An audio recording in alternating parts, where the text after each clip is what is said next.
So, ladies and gentlemen, welcome to another special video regarding marriage.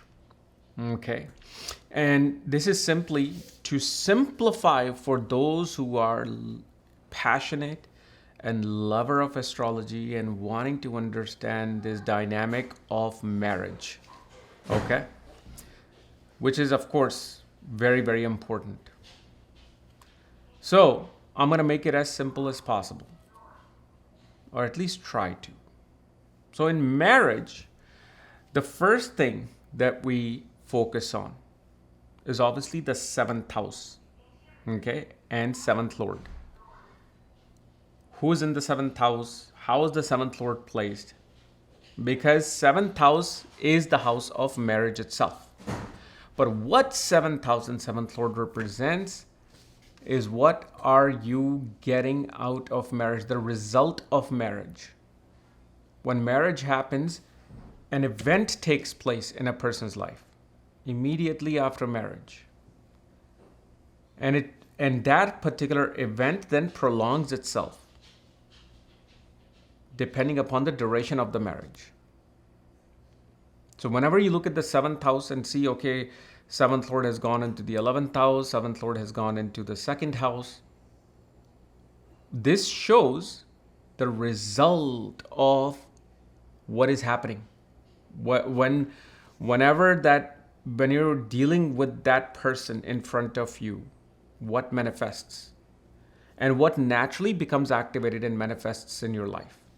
Okay, so seventh house, seventh lord. Second, of course, is the significator of marriage, which is Venus.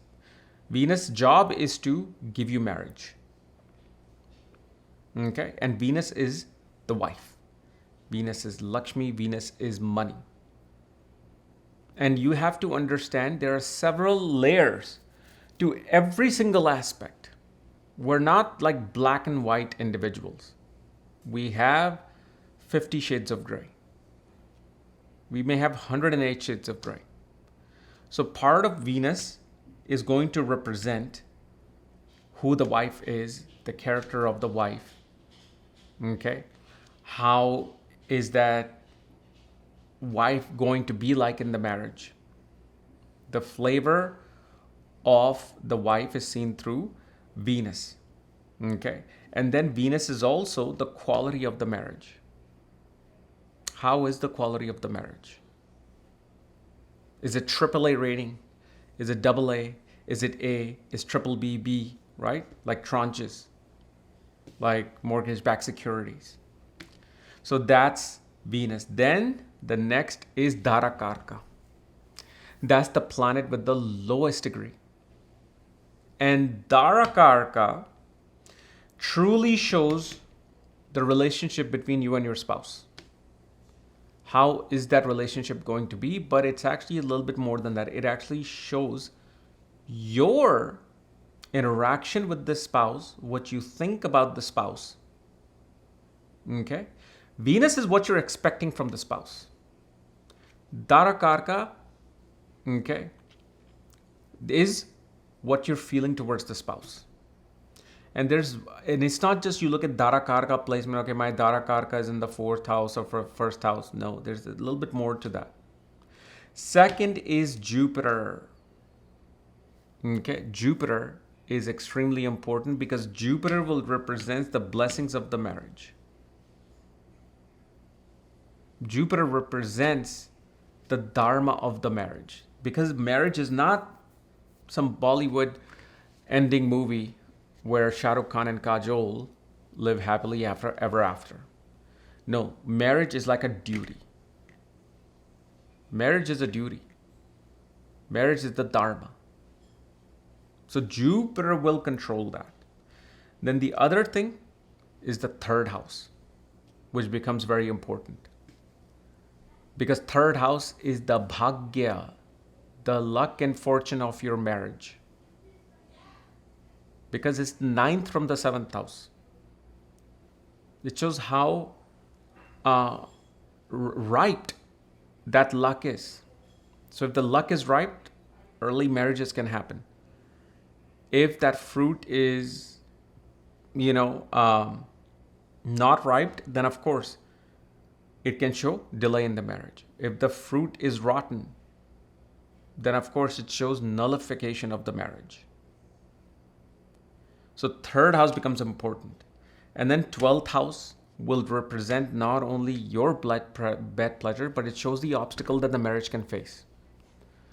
What obstacles will the marriage will face? Okay.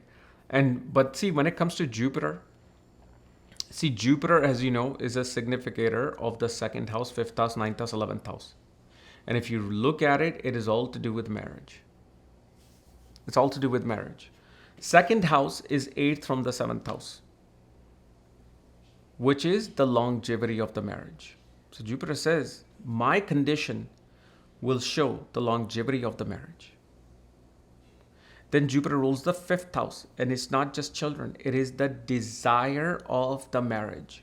You came here in this life, okay, you have your desire, but each house itself has its own desire. And so the desire of the marriage naturally will then become children, but it's also more than that. There's could be other desires. Sometimes you'll see couples who decide, no, we don't want children, and they live happy. They're wealthy, they have money, they travel the world. But it's showing what the marriage is desiring. Maybe in a particular chart, marriage is desiring not to have children. And it can be desiring certain other things. And 9th house, okay, 9th house becomes important. Because 9th house will show what the effort that you must take towards dharma. Because 9th house is dharma, the righteous path. So the marriage is showing, this is why marriage becomes a struggle. Because it's effort, it has to put effort towards the dharma. This is why it's important, because marriage is not like, just sleeping and going out and eating together and then fighting. Right? These are the 3 most common things of the marriage. But marriage is supposed to put the effort towards the 9th house in order for you to 9th house to be invoked. 9th house does get invoked with the marriage because it's rituals. But 3rd from the 7th is the 9th house, meaning the blessings of the marriage says, okay, you got all the tools to make this painting. Now go and make the painting. This is why the husband and the wife must follow dharma. Whether it's religious dharma, spiritual dharma, dharma of knowledge, dharma of following the right path together. And this is why sometimes there could be corruption within those paths depending upon the condition of the 9th house, the 9th lord, and Jupiter, who's the significator of the 9th house. This is why Jupiter becomes important. Then 11th house, Jupiter is a significator of the 11th house. So when you look at the 11th house, what are you seeing? You're seeing it's not your desire. We're not talking about your desire. We're sticking to marriage, which shows the future of marriage. What does the future look like of this marriage? Are there any obstacles in the future of this marriage? Very important. So 11th house will show that. Okay. Then we also have to look at retrograde planets who are connected to of playing a role of marriage in your chart. Okay. So besides Sun and Moon and Rahu and Ketu, you will not include them. But all the other planets, you will see the retrogression of those particular planets and the role that they are playing. And if they're playing a role in the marriage, that's going to have a very strong significance with the retrograde planet. Okay. Then we look at Navamsha, which is the lifeline of the marriage, which is the fruits of your karma, strength of your planets. Okay, and again, people think that because I've learned BNN, I'm only using BNN. No, and this is the thing. Whenever you do astrology, everybody should start with the Parashri astrology concept. Because when you do it for a while, you naturally, it's not like I'm forcing myself to look at the fact that, okay, now I have to go on Parashari's site to understand aspects and conjunction. Okay, and now here's BNN and Nadi astrology, which is the easiest thing in the world, which you can obviously learn on my academy, Magavati Astrology Academy. But for me, it's natural. It has to be a natural process. You know, it's kind of like astrology. This is why I love golf. It teaches you about astrology. Like once you start learning golf, how to swing that golf club, okay? First time you swing your ball with a 7-iron will go like 80 yards, 20 yards, as it did with me. When I was playing golf the first day, oh my God, it was embarrassing. Like 30 yards, 20 yards, ball slicing to the right, slicing to the left. And the thing is, when you're learning things and you're watching, let's say, YouTube videos on how to swing golf club, this and that, and then when you're trying to make a swing, you're thinking, okay, my hips have to be back and my arm has to be this way, and then I have to take the swing back. Oh, remember to turn this hand this way and then rotate your body, and then what happens is, before you were taking your ball to 30-40 yards, but when you do that, you're taking your balls literally like 10 yards while it should be going 160 yards. Why? Because you're thinking about all the things that you have learned. This, and then everything is lost. But once you just practice with the natural body movement, you don't think about those things. Your body's already, with those practice, small little practice, at one point it just naturally goes and then it swings. And that's what happens. So these rules that I'm saying, and then people know that, okay, I've learned BNN, I love it, I use it most of the time, but naturally I'll go into these particular parts of Navamsha and other chart. Especially Dreshkan, the D3 chart, which shows the motivation of the marriage. Marriage has a motivation. And D3 is the effort. So when you put the effort in the marriage, what is the result that is giving? That becomes, and then the other important chart is the Dasamsha, the D10 chart. Now in the Dasamsha, which shows the real karma of the marriage, you want to pay attention to the Atma Karka and Dhara Karka. Okay? You know, like people who succeed in their life and career right after marriage, you will see the relationship between the Atma Karka and Dhara Karka coming together. So you have to again pay attention to those particular Karkas. So again, not only I'm bringing BNN and Parashari, I'm also, naturally I use Gemini astrology. So it's always good to learn these things because, in the beginning, it feels confusing. Should I look at this? Should I look at that? No, you slowly, your brain will naturally, it'll be like, okay, you're looking at this, but then your intuition, because that's where the intuition comes in, because you're the medium between the client and the cosmos. This is why you can't look at your own chart and make a prediction. The most brilliant of astrologers cannot look at their chart and be, this is going to happen, because they're not the medium. They're the one who's looking at the chart.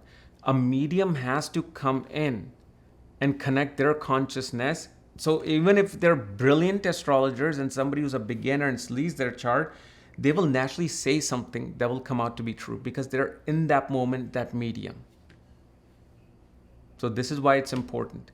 Now, like I was telling you, the Dhara Karka placement is not just Dhara Karka placement.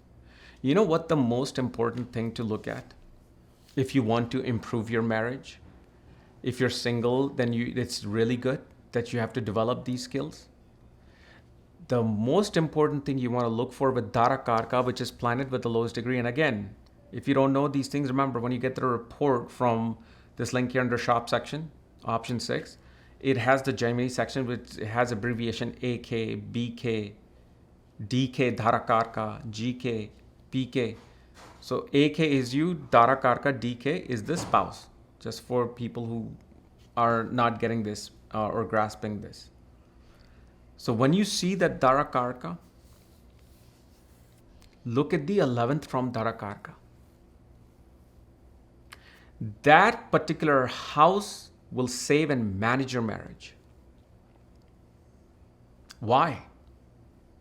Dhara Karka is your spouse who that person is and what your opinion about that person is. Your relationship with that person. And again, like I said, it's multi-layered thing. It's not black and white, okay, only Dhara Karka is that relationship. No, it's also Venus.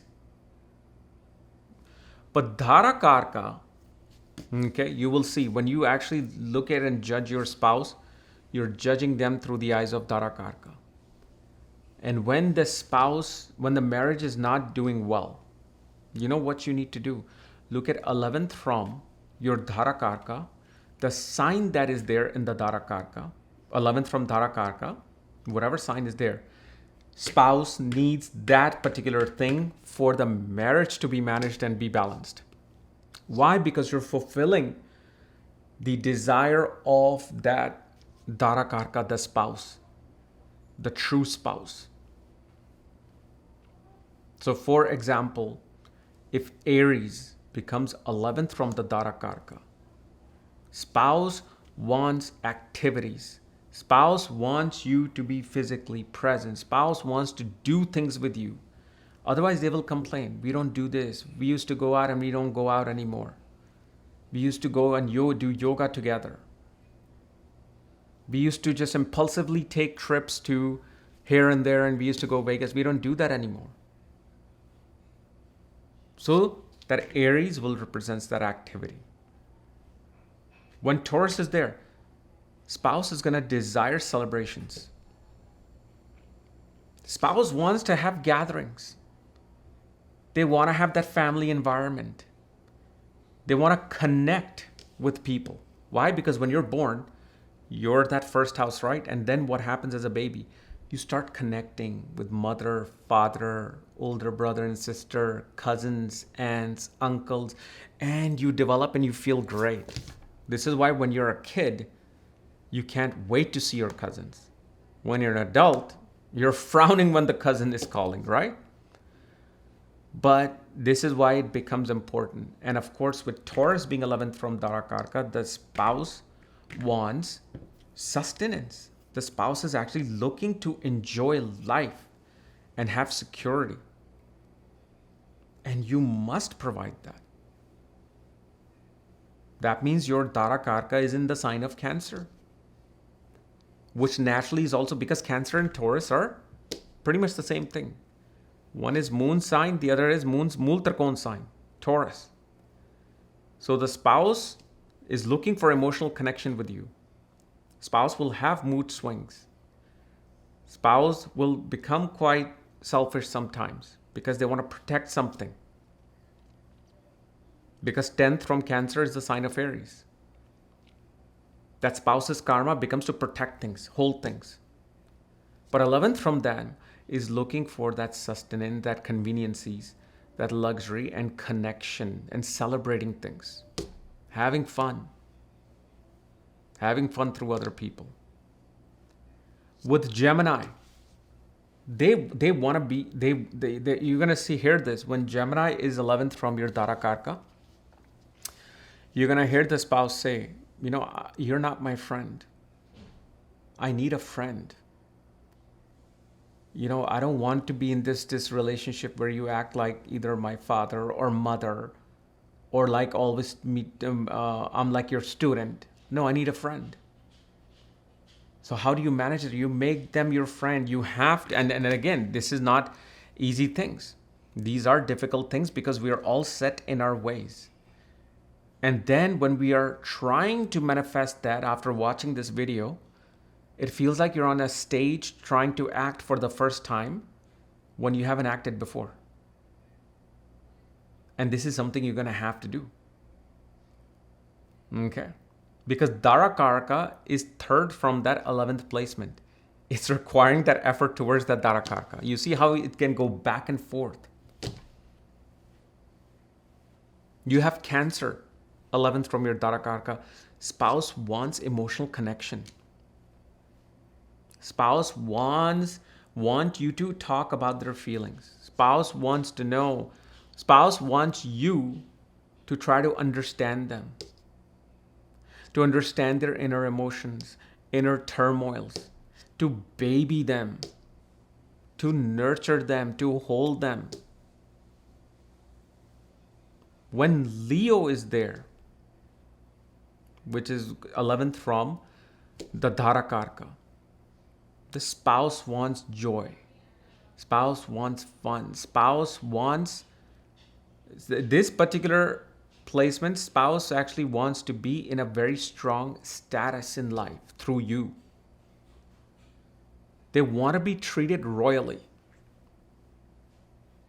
Okay, they want to be treated royally. And again, look at the connection. Leo, a regal royal sign, just like Cancer. But third from Leo becomes Libra. So your Dharakarka has to be in Libra. What is Libra? Luxury. Luxury, wealth, money. Elite class is Libra. So you see how they're both making the connection. So in a way, you don't even have to look at the 11th from it. But why is it that important? Because you're supposed to fulfill that particular part. Dharakarka and the 7th house is not just telling about who your spouse is. It's showing what they need from you. And Dharakarka sign itself will show how this person is going to be treated by you, or how this person wants you to treat them. Okay. Then, if Virgo is in the 11th from the Dharakarka, naturally you will see the spouse wants sparks. It's a little bit of a funny thing that when there's some drama between you and the spouse, conflict between you and your spouse, they feel alive. Spouse also wants you to help them improve their health. Okay. Spouse also wants you to help manage the marriage, manage the finances of the marriage. Okay. A spouse actually wants you to error pick your flaws so you can become perfected in front of them. So when you're error picking, then comes the next sign, which is Libra, where there's this perfected being, which is the home of Venus. So when Libra is 11th from the Dharakarka, the spouse is wanting to create a perfect balance and harmony between you and them. And it never happens. Libra is that one sign, they will always deal with that desire. Their desire is going to be, I want a balanced life. They're going to complain about you're working too much. We hardly get to see each other. Okay? Or you're out there with your friends playing golf. Or you're out there with your friends partying. What about me? Why is there no balance here? You will see that when you ask them, so what's going on? Do you need anything from me? They will be like, yes, I want you to balance your life out. Put some time towards me. Put some time towards us. We need to do some nice things together. Okay, but especially with Libra being the 11th from your Dharakarka, for the spouse, the magnetism of marriage is very important. Spouse wants to feel like they want to be attracted to you. Spouse wants that constant unionship with the person. They don't want the person to drift away where the scales of the balance shifts. They want this, but this never happens. 100% never happens. Okay, so it always is going to be this or this.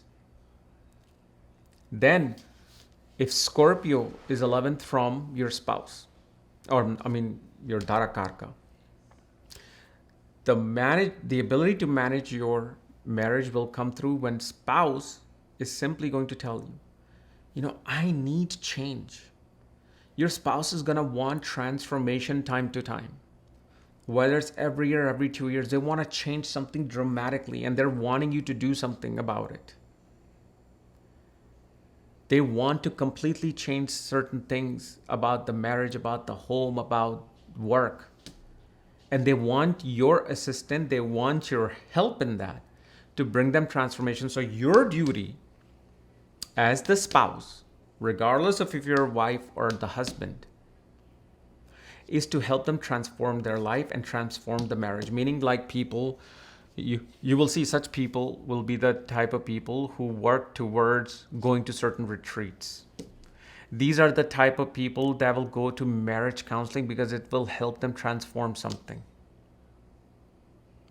This is the type of people who will go and need to go to, like, let's say, yoga together, something brand new, and feeling of something brand new, doing meditation together. And the other big thing about this Scorpio is this spouse wants you to have a very cordial relationship with the in-laws. And that becomes a desire. That means that is the thing that needs to be managed. Because why? It's not that easy. 11th house is desire. Is desire going to just happen by itself? No, because remember, 11th house naturally in our house is a house of Badak. So that energy, a little bit of it transformed to every house. It's not exactly Badak. No, it's not. But 11th from now, unless your Dara Karka is in the ascendant, then 11th will be the desire of that spouse. So that Badak becomes active. This is why you have to work towards it. Sagittarius. Okay. The spouse needs divinity between you and them. Spouse wants you to have God within them. Spouse wants to go to pilgrimages, adventures. Spouse wants you to add some flavor of higher wisdom and knowledge within the marriage. Because for this person, it's not always about, like, going out and partying and celebrating and balancing out home and work life. No, those things are there with other layers. But this person wants to elevate their consciousness to a higher level through you. So you will see, especially when Sagittarius is 11th from the Dara Karka, spouse is expecting high intelligence from you. Spouse is expecting guidance from you. Then you have Capricorn.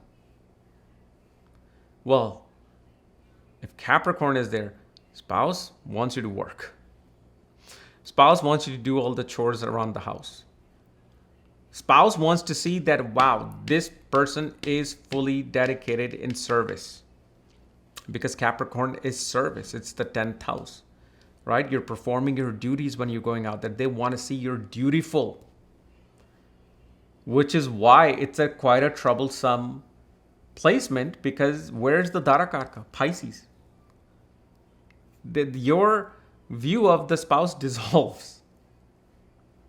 Like, at one point, you just feel like there's no marriage or there's no spouse.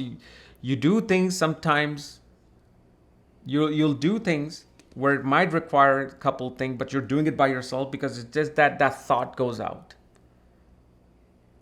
Because it is the sign of moksha. Okay, the sign of Pisces. Then come Aquarius. And here Aquarius, spouse wants awkward adventures. Spouse has eccentric needs from you. Spouse is the one, this spouse wants you to be very inventive within the marriage. Spouse wants you to be scientific and a magician within the marriage.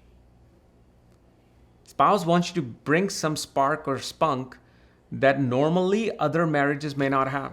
Like, for example, this particular spouse will be like, or your ability to manage that desire of the spouse will be to maybe, let's say, hey, why don't we both learn astrology together? Why don't we learn about Tantra, Siddhis? Or if, let's say, you are some aerospace engineer, you're in biomechanics and dealing with DNA and AI, They would love that because they feel like there's something new that is coming out, which is going to completely change. They're looking for a complete new change. See, self-transformation is different with Scorpio. But they look for something new and something very unorthodox. Then, when Pisces comes in, usually a spouse may not have much desires for you. This is why it becomes very good. Spouse is not expecting anything from you. For them, that desire, as long as you're just there and you're doing your thing, their desires, okay, maybe at one point their desire will be, hey, why don't we, just do meditation together? Why don't we give things to society?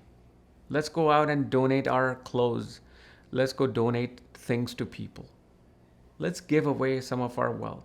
Yeah, those things will spark, but usually they will, even if they actually will feel like, what is it that I'm missing from this marriage? And they will not be able to pinpoint that particular desire because it's Pisces, which is 11th from it. Now, the same concept that I just explained, you can use it also with Venus. Especially with Venus, which is the wife, you can also understand, Venus with that. And also one thing I forgot to mention is Mars. So for females, you can also look at 11th from your Mars. And this is why I said you can make it very complicated, and you may think that this concept is too complicated, but it's not. Do you have just one desire? Do you have just one expectation in life? No, you have 10, 15 different expectations from different areas of life. So you can look at it from that perspective. Then, if you want to go deeper, you can look at it from perspective of the 7th house, which would be the 5th house. But the most important, this is why I discussed the Dhara Karka in the very beginning. Now, you go even deeper.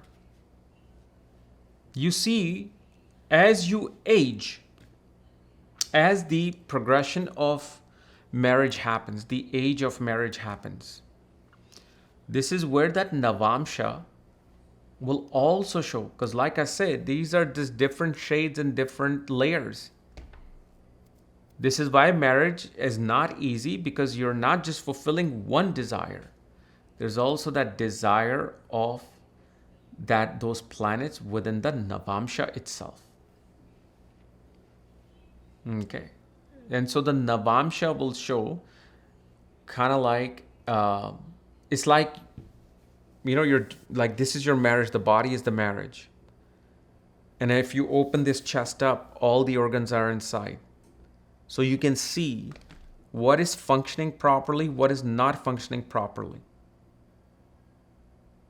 And then you try to rectify that. And one of the easiest thing is, the more malefic planets are influencing these particular planets or houses that I mentioned, the more difficulty will be there. Absolutely. Especially when you have like 3 or more planets that are looking at these planets in the birth chart or the Navamsha. Because Navamsha is the surface level of what the marriage is showing. Or the birth chart is showing the surface level. Navamsha is now going to the deeper part, where now you have settled into the home and it's your 1 week after your marriage, and now that life starts. Or maybe you can say 6 months after the marriage. Whatever that has happening, all those little peccadillos will be seen through the Navamsha. At the same time, in the birth chart, the things that you want to see. Okay, like I said, Venus is the quality of the marriage. Venus, and especially one of the things you have to see is what is surrounding Venus. And this is where that BNN part comes into play.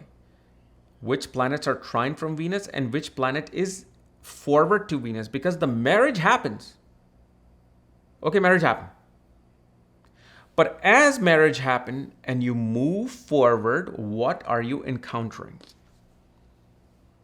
Like in a female's chart, if you're looking at Mars. Your Mars, when the husband comes in your life, your Mars is awakened. When that Mars moves forward, what is it expecting? What is it going to encounter? It's not even expecting, it's what it's going to encounter. Is it a concrete block? Or is it like a Tempur-Pedic mattress? Like, for example, if Ketu's in front of Mars, you will see right after marriage, and then this is another thing.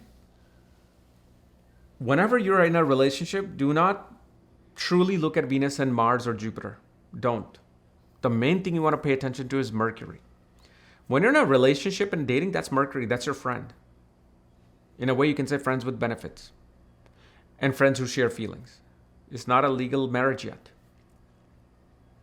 Okay? But if, let's say, once you have Mars with Ketu, you will see that happy-go-lucky person, partying individual that you met, that funny individual, suddenly now feels isolated, secluded, hermit-like, doesn't want to go out, wants to be enveloped in their own world. Maybe suddenly they found a guru and they become spiritual. Suddenly they get consumed within the work that they're doing in their research, or they just do not have desire anymore to connect with anything. Why? Because they're encountering Ketu. Usually with Mars meeting Ketu, you will see the husband will be in their own thoughts about the past a lot. They will also try to go for soul searching. Why? Because Ketu's past. What do we do when we're soul searching? Oh, I need to do some soul searching. Why? Because you're trying to find out where you're coming from. Now, if let's say Mars in a female's chart had Ketu before, you met this person, you liked this person was like coming from a very serious background. They are quite, reserved, secluded. They're very critical about everything. When they speak, it's like a razor sharp razor blade. But in your case, Mars is encountering Venus in the front. So what happens? The moment you married that person, this person is like, hey, let's make our marriage and our life fun. Let's make more money. How about we go on a luxury cruise? And you're just like wondering, I didn't expect this from you. You were quite different when I met you. You were too reserved, and now you want to host parties every weekend in our home. And this is why it's like with BNN, it makes it like a 1 minute, like astrology. Okay. It makes it like within a second, if somebody just showed you their chart, you're at a party, they showed you their chart, you just know exactly, okay, this is what's happening. Now, once you go into these depths, this is where the real essence of marriage comes out. And when I was talking about retrograde planets affecting certain places will make a person put repeated efforts into that thing to improve the marriage or even to get married. Okay, so, and then each retrograde planet will have its own essence that they're going to bring. Now, I don't want to discuss the Dharakarka, like, okay, well, Sun is your Dharakarka, Mercury is your Dharakarka, Moon is your Dharakarka. I've already discussed that. You can watch that video. Just on my channel, just type in Dharakarka, you'll see that. So I don't want to repeat that same whole information again, because it's going to make it too long of a thing. But again, and like I was saying, the 2nd and 11th house becomes very important, especially when you're looking at the marriage, because you want to see the longevity of the marriage. Longevity and the future. What does the future hold? I'm giving some of the greatest clues for you to immediately, in 1 second, know what is going to happen. Now, I can see just these points that I have. Just the 7th house, 7th lord point will take me another half an hour to an hour. Okay, but I just wanted to make these things concretely simple. So when you are going to an astrologer, when you're coming to me, you know what are the dynamics that are playing out. Okay, but like I said, Nandi Nadi will make your life definitely easier. It's like Nandi Nadi kind of shows the trailer of a movie. And you just know what this movie is about, right? You don't know the story. Like Mission Impossible, you know what it's going to be about. Government spies doing this, Tom Cruise jumping from some place, and then finally saving the world. You got it. This is when for 1 second, you're looking at it. Okay, this is what it is about, right? Like you can, within 10 seconds, you say, oh, this is what's happening, right? Okay. Now, the whole story, that 2-hour long movie. Okay. That is all these points that I'm showing here. Now, also, if you look at the concept of seventh lord, right? When seventh lord through houses that I've actually done, again, you can watch that video, but that will also show you the circumstances of meeting your spouse. Seventh lord is in the 10th house. You can meet your spouse at work. You can meet your spouse through father's family. Seventh lord is in the 3rd house. You're going to meet your spouse through online. Maybe she's your neighbor or he's your neighbor. Siblings will introduce, and again, this will depend upon if there's a planet affecting. If the 7th lord is in the 3rd house with the 3rd lord, then yes, most definitely a sibling can help you to meet that particular person. 7th lord is in the 6th house. You will see maternal aunts, uncles, cousins. They'll have to be getting involved. And of course, when a planet is in the 7th house, that has a very strong say. So moon is in the 7th. I mean, if you have the combinations for arranged marriage or depending upon arranged or love, then mother will be involved in it. But see, the thing is now, the lines between arranged and love marriage are completely blurred. Especially in modern society, is completely blurred. Because hardly anybody is going for that traditional arranged marriage where the girl will wear a sari and she'll hide her face, and then they'll arrange the marriage, and then parents will say yes. Because no, now the female is like, okay, I need to date this person. What if they turn out to be completely horrible for me?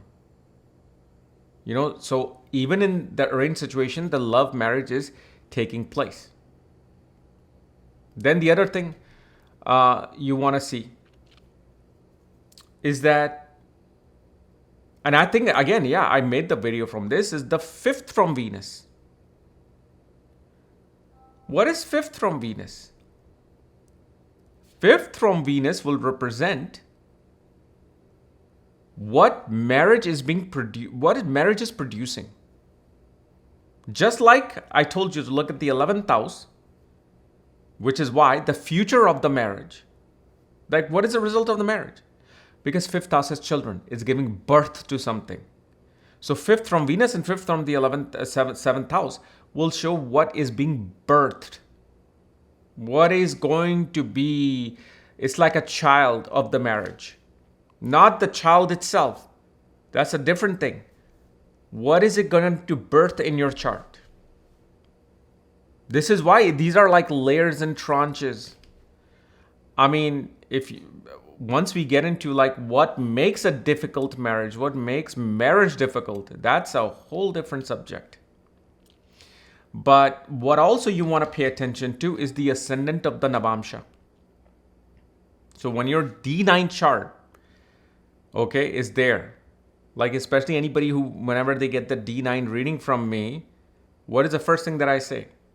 That why did you get this a particular ascendant? So let's say you're a Virgo ascendant in the Navamsha, or you are a Taurus ascendant in the Navamsha. Why? Okay, we know why, because of the time that you were born and the nakshatra padha of the ascendant gave you that ascendant. But there has to be a deeper meaning. Because that ascendant is showing the birthing of that marriage. So when the marriage happens, that is the ascendant of your marriage. If a marriage was a separate entity which was alive, so it shows what is that responsibility of the marriage. That's the first thing that becomes active. So that sign will tell you, but you have to see where's that sign placed in the birth chart. So depending upon where that sign placed in the birth chart, that's the karma that is being invoked. And there are multi-layers to that karma. And again, this is not hard. Like if I was a brand new student to astrology, yes, this would have been like, okay, this is too much. And this is why it takes time to really understand and grasp these things. Okay, because right now I'm simply talking about how you look at the marriage. Then there's timing of the marriage, which is seen through the progression of Jupiter and seen through the progression of Saturn. Then, of course, you want to involve the dasha, the transit, and you have to be able to know, is the marriage happening too early? Or it's happening in the middle stage, 25 to 28? Or is it happening between 28 to 34? Or is it from 34 to 45? After that, then it's, and the other thing, especially regarding the marriage part, first you have to know, does this person even want marriage? Because if the ascendant is very strong, the person feels comfortable with themselves. They're not really eager. But if the ascendant is weak, they want somebody to fulfill that emptiness within them. So if your ascendant is strong, don't think it's the greatest thing, because eventually it can lead to certain things that may miss in your life that you didn't really want it, but you probably need it. And there's certain angles within this chart where if a certain time period goes away, then marriage becomes difficult. It's destined, but also it has the mix of that free will. That, hey, we're going to give you these chances, but if you don't take them, that's it. Okay. So like I said, we will discuss all these things probably later on. But the important thing you will also, like I said, like in Dasamsha, in the birth chart too, the relationship between Atma Karka and Dhara Karka. Like for example, if Dhara Karka is right behind the Atma Karka, then the spouse will follow under your command. Spouse will be following under your provided things. And if your Atma Karka is following the Dhara Karka, then you'll be the one who's become subservient. And especially one of the easiest thing, well, actually one of the, if do you know that with the compatibility part, just the name, the two people's first name will tell you if they're compatible or not. But if that relationship of Dhara Karka and Atma Karka is 6-8 relationship in the birth chart, without unless one is like retrograde, then eventually over time they do start understanding each other. That makes it very difficult. Okay, so these are the things.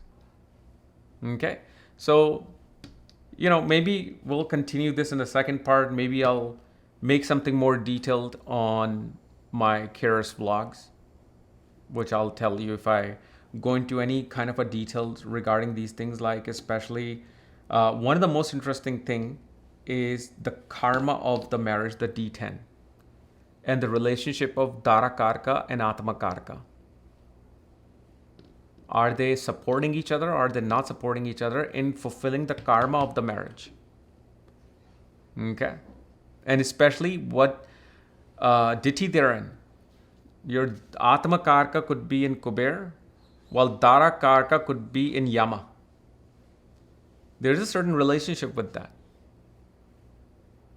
One could be in Indra, the other could be in Varuna. So there's a whole detailed dynamics to it, and it's fun. It's fun. It's not like work. It is fun. You just love it when you explore these things and you're like, whoa, yeah, see, that's what it is, right? Okay. So anyway, I mean, this is such a long video, and I already see my battery is going to be running out soon. So anyway, we'll make the video here. And remember, if you need any consultations regarding marriage or anything, you can go to KerasAstrology.com here, or especially also my blank chart prediction courses on Maga Vedic Astrology Academy. I'll be uploading Scorpio sometime next week. Right now I'm going to do a student's chart feedback on Libra course. Okay, so anyway, we'll see you later. Bye-bye.